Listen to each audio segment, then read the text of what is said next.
கிராஜுவேஷன்னா இப்படி இருக்குமா பா எவ்வளோ ஃபீலுங்க.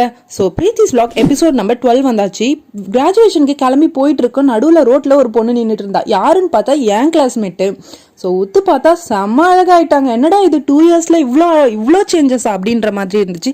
ஸோ என் ஃப்ரெண்ட்ஸ் எல்லாரையும் பார்த்துட்டு அவங்க எல்லாரையும் என்னோட விலாகுக்கு வந்துட்டு ஒரு சின்ன இன்டர்வியூ எடுத்துட்டு, இந்த காலேஜில் படித்ததுக்கு நீங்கள் எப்படி ஃபீல் பண்ணுறீங்க அப்படி இப்படின்னு 4 கேள்வி கேட்டு, நாங்கள் காலேஜ் படிக்கும்போது போன பஸ்லேயே எங்களோட ஃபேவரட் சீட்லேயே உட்காந்து போனோம்.